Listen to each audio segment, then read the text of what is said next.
एक शिव जो संपूर्ण जगत का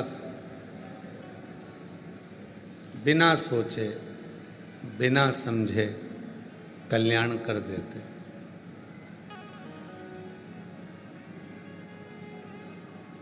माँ अपने बच्चे का अवगुण नहीं देखती, केवल गुण देखता है।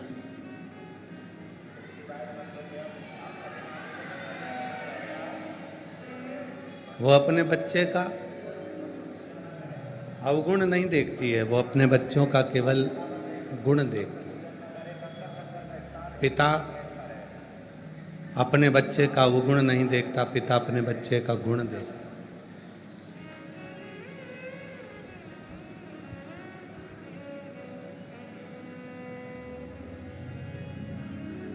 उसी तरह मेरे देव अधिदेव महादेव हैं। आपकी जिंदगी के कितने भी अवगुण हों, मेरा शिव नहीं देखता, मेरा शंकर तो एक लोटा जल देखता, केवल एक।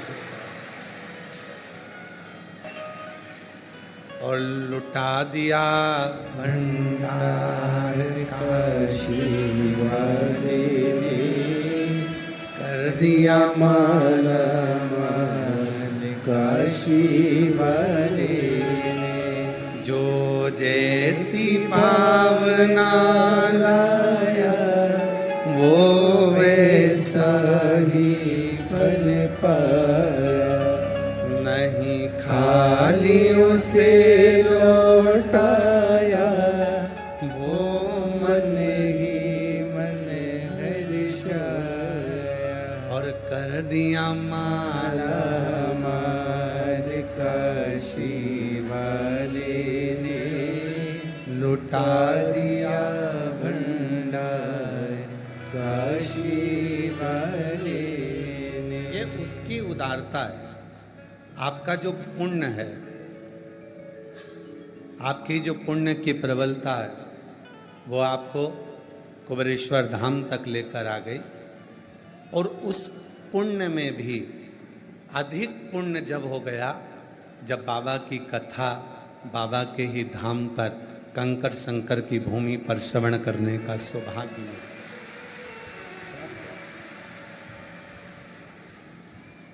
देखो, संतान होना भाग्य की बात होती है। संतान होना भाग्य की बात है, पर संतान के द्वारा अपने को सुख मिल जाए, ये सौभाग्य की बात होती है। संतान सुख दे दे, हम ईश्वर अतिराम जी के पाटीदार जी को इसलिए और धन्यवाद देंगे कि आपके मन में आया। शिव तुम्हारे भीतर के दोषों को नहीं देखते, शिव तुम्हारे भीतर के अवगुण को नहीं देखते। मेरा ओघड़दानी अगर देखता है तो केवल तुम्हारे गुण देखता। माँ, बच्चा कीचड़ में गिर गया, कीचड़ नहीं देखा माँ ने केवल अपने बेटे का मुख देखा। माँ ने केवल अपने बच्चे का मुख देखा, माँ ने कीचड़ नहीं देखा।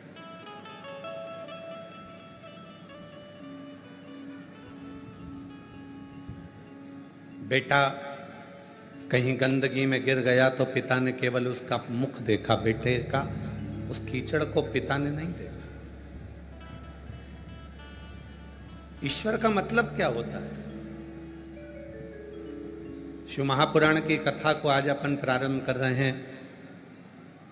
ऑनलाइन अपने अपने घर में बैठकर आप श्रवण कर रहे हैं, फेसबुक यूट्यूब पर सुन रहे हैं, आस्था चैनल पर सुन रहे हैं, जो कुबेरेश्वर बाबा के धाम पर आए हैं वो धाम पर सुन रहे हैं। ईश्वर का मतलब क्या?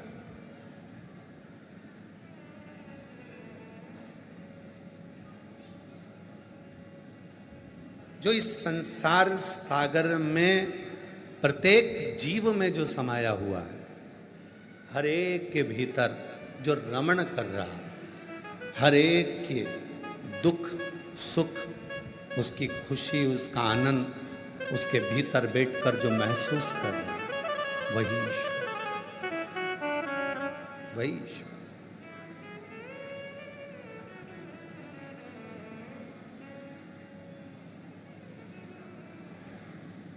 आप शिव जी के मंदिर में जाते हो,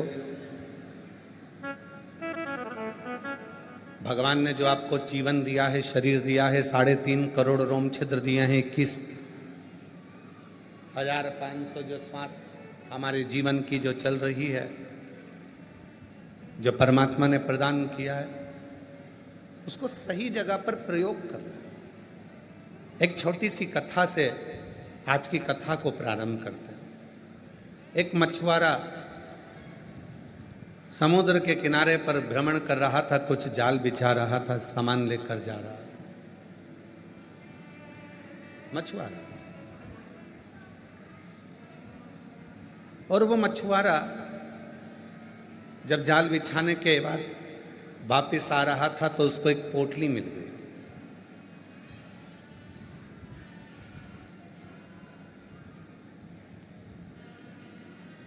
उस पोटली में थोड़े से पत्थर थे। उस मछुआरे को लगा कि पोटली में पत्थर है। समुद्र के किनारे पर मछुआरा बैठ जाता है, पत्थर निकाल निकाल कर एक एक कर कर समुद्र में फेंकता जाता है। पत्थर निकाल निकाल कर समुद्र में फेंक रहा है।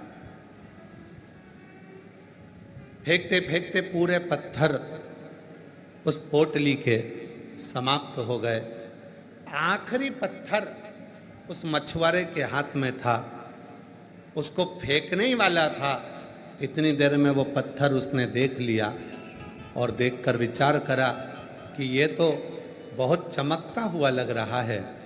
जो उस पत्थर को हाथ में लिया, देखा तो उसने जाना कि ये पत्थर नहीं है, ये तो कोहिनूर हीरा है। ये पत्थर नहीं है, ये हीरा है। और इस मुझे क्या मालूम था कि मैंने इतने सारे हीरे समुद्र में फेंक दिए और केवल मेरे हाथ में एक हीरा आया है। और उसने उस हीरे को रखा, जाकर ज्वेलरी से, जौहरी से जाकर पूछा कि इस हीरे की कीमत कितनी है, तो कहा इस हीरे की कीमत तो करोड़ों में है। करोड़। हम 5 करोड़ में ये हीरा लेने को तैयार। जौहरी ने हीरे की कीमत लगा। उसकी बुद्धि मन में सोचा कि मैंने सारे हीरे समुद्र में पटक दिए, केवल एक हीरा मेरे भाग्य में आया और उस हीरे को मैं संभाल लेता हूँ। बस यही हमारा और आपका जीवन है। बचपन गया, जवानी गई, अधेड़ी गई, बुढ़ापे रूपी हीरे को पकड़ कर बैठे तो भी शिव के भजन कर कर पार उतर सकते हैं, उसके पास पहुंच सकते। एक हीरा है, और वो एक हीरा कोई साधारण सा हीरा नहीं है, वो शिव की भक्ति का हीरा जो आपकी जिंदगी को संवार सकता।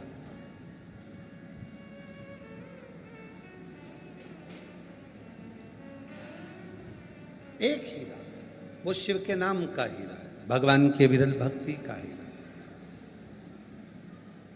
कभी आप लोग विचार करिएगा, 3 चीजें शिव महापुराण कथा में बताई गई है और जिंदगी में अगर जिसने उतार ली उसका जीवन सार्थक हो गया। पहले नंबर पर है शिव को चढ़ाने के लिए 1 लोटा, जम के बोलो 1 लोटा जल।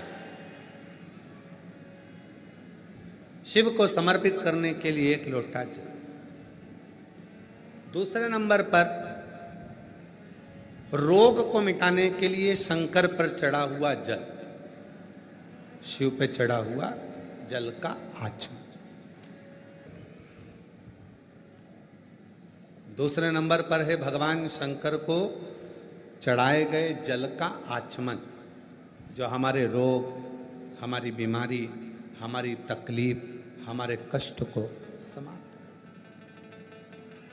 और तीसरे नंबर पर है जब व्यक्ति हर तरह से टूट जाए, सारा दुख उसके माथे पर आ जाए, कोई रास्ता नजर ना आए, तकलीफों में अगर वो घिरा हुआ है, तो रवि प्रदोष के दिन बेलपत्र के वृक्ष को लगा दे और उस वृक्ष का सेवन करना, उसकी सेवा करना प्रारंभ कर दे, तो जिंदगी में 7 जन्म तक भी संपदा की कमी नहीं आ सकती।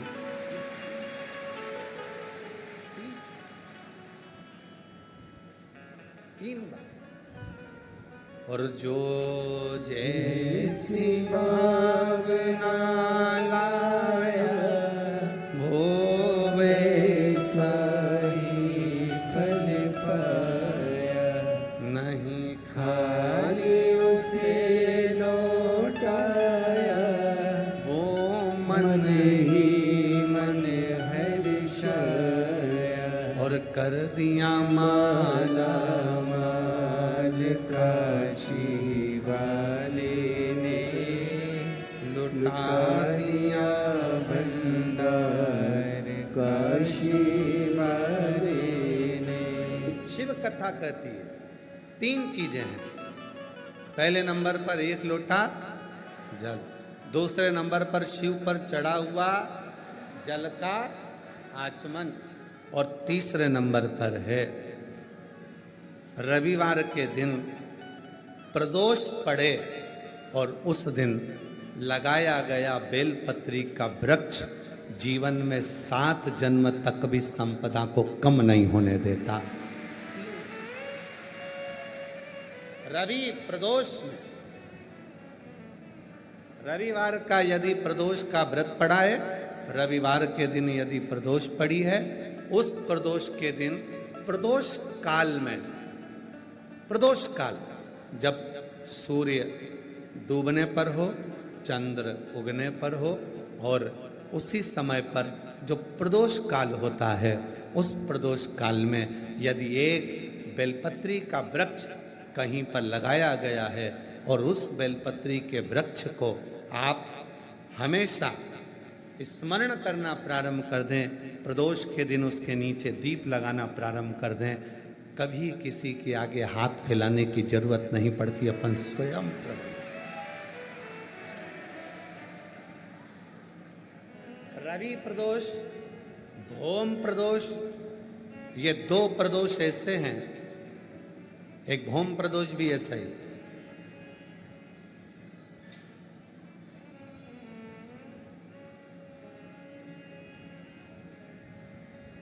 महाराज,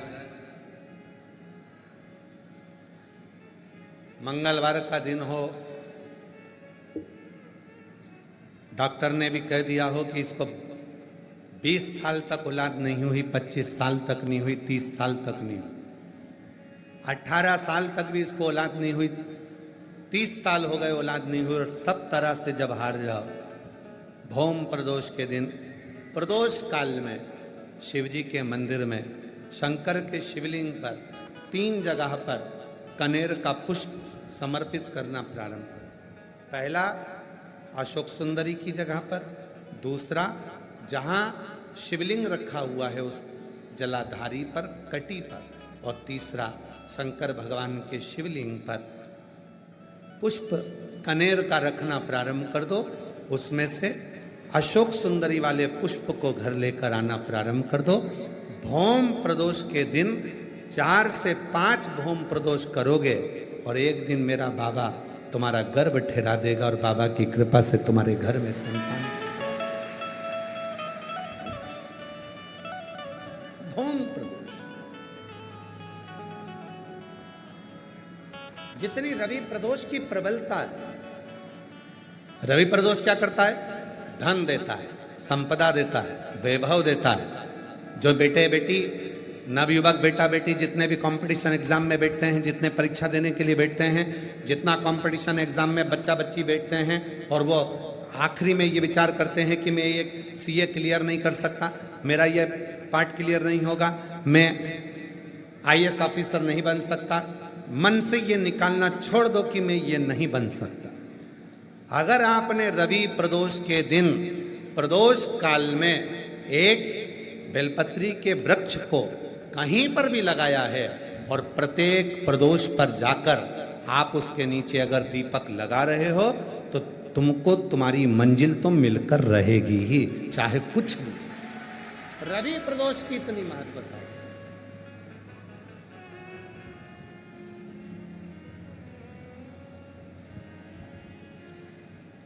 और मांगा है भोलेनाथ से वरदान एक